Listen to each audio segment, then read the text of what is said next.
केंद्रीय सतर्कता आयोग ने अपनी वार्षिक रिपोर्ट में कहा है कि सीबीआई द्वारा जांच किए गए भ्रष्टाचार के लगभग 6,700 मामले विभिन्न कोर्ट में लंबित हैं। इनमें 275 मामले 20 साल से ज्यादा समय से लंबित हैं। रिपोर्ट में कहा गया है कि कुल 1939 मामले 10 साल से लेकर 20 साल से ज्यादा समय से लंबित हैं, जबकि 2,273 मामले 5 से लेकर 10 साल से ज्यादा समय तक लंबित हैं। 811 मामले 3 साल से ज्यादा समय से लंबित हैं। सीबीआई के साथ हुई बैठक में सीवीसी ने कोर्ट में लंबित पड़े इन मामलों की ओर ध्यान आकर्षित कराया है। रिपोर्ट में कहा गया है कि कुल 9,935 अपील में से 9,698 अपील विभिन्न हाई कोर्ट में लंबित हैं, जबकि 237 अपील सुप्रीम कोर्ट में लंबित हैं। विभिन्न हाई कोर्ट में 1,039 पुनर्विचार याचिकाएं लंबित हैं। इसमें कहा गया है कि हाई कोर्ट और अन्य कोर्ट में लंबित 10,974 अपील और पुनर्विचार याचिकाओं में से 361 मामले 20 साल से ज्यादा समय से लंबित हैं। हाल में संपन्न संसदीय सत्र में ये रिपोर्ट पेश की गई थी और इसे बुधवार को सार्वजनिक किया गया। सीबीसी की रिपोर्ट में कहा गया कि सीबीआई ने 2021 में 221 राजपत्रित अधिकारियों सहित 549 लोक सेवकों के खिलाफ 457 मामले दर्ज किए थे।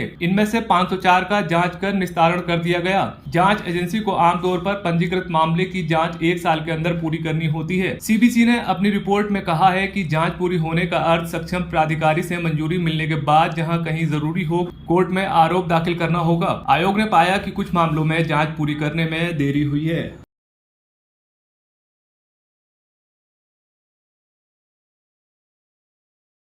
इलाहाबाद हाई कोर्ट ने ओबीसी की 18 जातियों को एससी कैटेगरी में शामिल करने के मामले में नोटिफिकेशन को रद्द कर दिया है।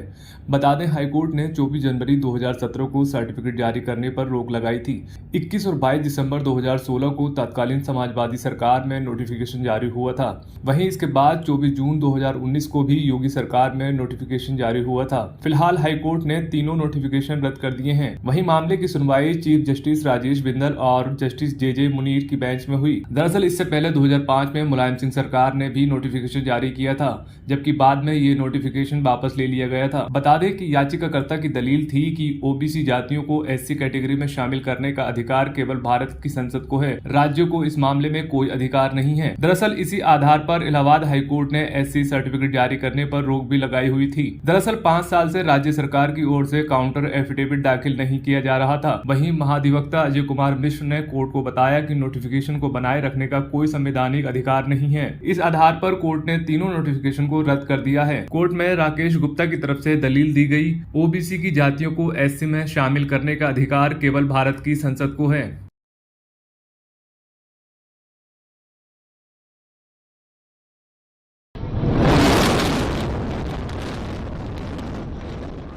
नोएडा का ट्विन टावर गिर चुका है, लेकिन टावर गिरने के बाद असल काम अभी बाकी है, वो है मलबे का निस्तारण, जिसका खर्च भी सुपरटेक ही वहन करेगा। दरअसल ट्विन टावर गिरने के बाद उसके मलबे को ठिकाने लगाना एक बड़ा टास्क है। मलबे को निपटाने को लेकर एक कार्य योजना बनाई गई है। मलबे के निस्तारण के खर्च का वहन सुपरटेक बिल्डर को ही करना होगा। नोएडा प्राधिकरण से मिली जानकारी के मुताबिक जल्द ही मलबा निस्तारण का काम शुरू हो जाएगा और मलबा निस्तारण के लिए 2 शिफ्टों में काम होगा। सुपरटेक और एडिफिस के बीच हुए करार के मुताबिक एडिफिस प्लांट तक मलबा पहुंचाएगा और 156 रुपए प्रति टन के हिसाब से 28,000 टन के करीब 43,68,000 रुपए सुपरटेक चुकाएगा। ट्विन टावर के मलबे का निस्तारण sector 80 CND waste management plant में किया जाएगा। ये प्लांट रैम की कंपनी चला रही है। नोएडा का रोजाना का करीब 250 से 300 टन मलबे का निस्तारण यहीं किया जाता है। अब ये प्लांट 2 दिनों में ट्विन टावर के मलबे का निस्तारण करना शुरू कर देगा। प्राधिकरण के ओएसडी से मिली जानकारी के मुताबिक सुपरटेक और एडिफिस के बीच जो करार हुआ है, उसके तहत ट्विन टावर का मलबा सीएनडी वेस्ट मैनेजमेंट तक पहुंचाने की जिम्मेदारी एडिफिस की होगी। इसके लिए जो शुल्क लगेगा वो एडिफिस देगी। दरअसल सीएनडी वेस्ट प्लांट में 2 प्रोसेसिंग फीस हैं। पहली, अगर मलबा प्लांट कंपनी खुद उठाती है तो प्रोसेसिंग शुल्क 500 रुपए प्रति टन, और यदि एडिफिस मलबा पहुंचाती है तो सुपरटेक को सिर्फ 156 रुपए प्रति टन प्रोसेसिंग शुल्क देना होगा, जिसके हिसाब से सुपरटेक को करीब 43 लाख रुपए से ज्यादा रकम चुकानी होगी।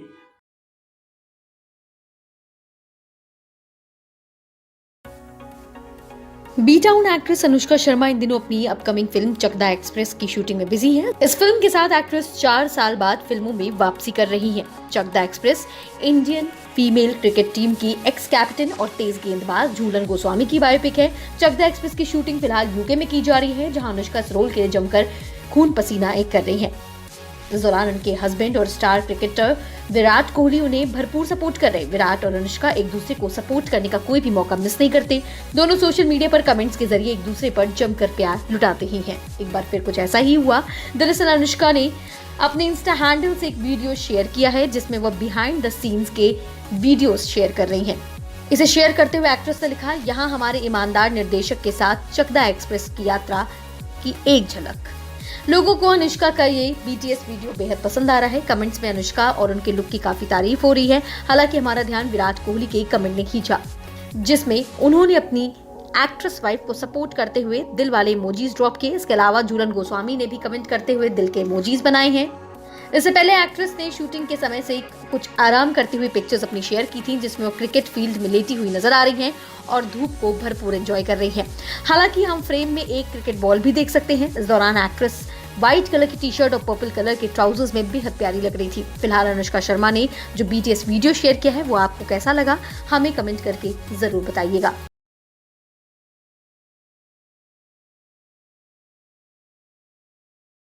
ठग सुकेश चंद्रशेखर से एक्ट्रेस जैकलिन फर्नांडिस का क्या कनेक्शन था, इसको लेकर कई तरह के सवाल सामने हैं जिनके जवाब तलाशे जा रहे हैं। इस बीच ईडी की वो चार्जशीट भी सामने आ गई है जो जैकलिन फर्नांडिस के खिलाफ दायर हुई है।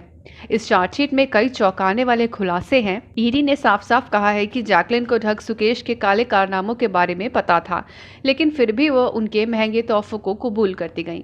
चार्जशीट में ईडी ने फर्नांडिस पर चल रही जांच से बचने के लिए झूठी कहानियां बनाने का आरोप लगाया। ईडी ने कहा कि वो इस बात पर भी चुप थी कि अपराध की आय उनके घर कैसे पहुंची। ईडी ने आरोप पत्र में आरोप लगाया कि फर्नांडिस द्वारा चंद्रशेखर के आपराधिक इतिहास के बारे में कोई जानकारी नहीं होने का स्पष्टीकरण गलत है और जांच के दौरान एकत्र किए गए सबूतों के खिलाफ है। जांच के दौरान ईडी ने पाया कि चंद्रशेखर फर्नांडिस से उनके मेकअप आर्टिस्ट शान बुताली के जरिए मिले थे।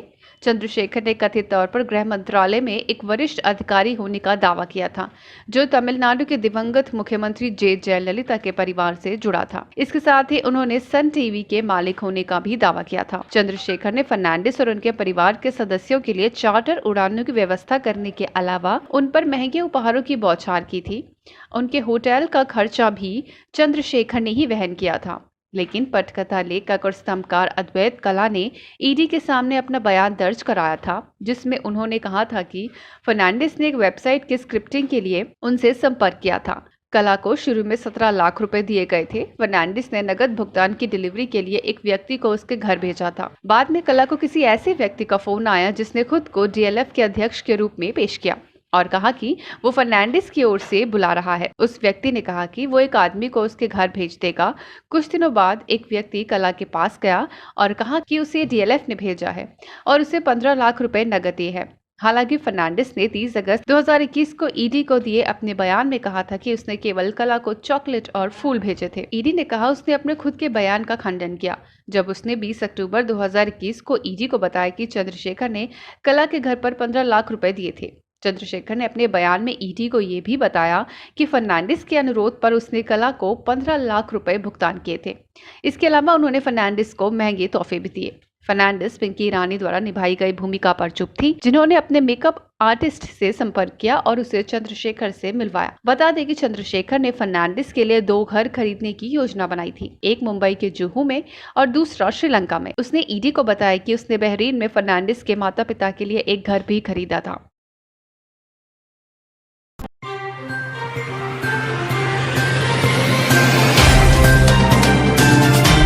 Subscribe now and press the bell icon. Never miss an update.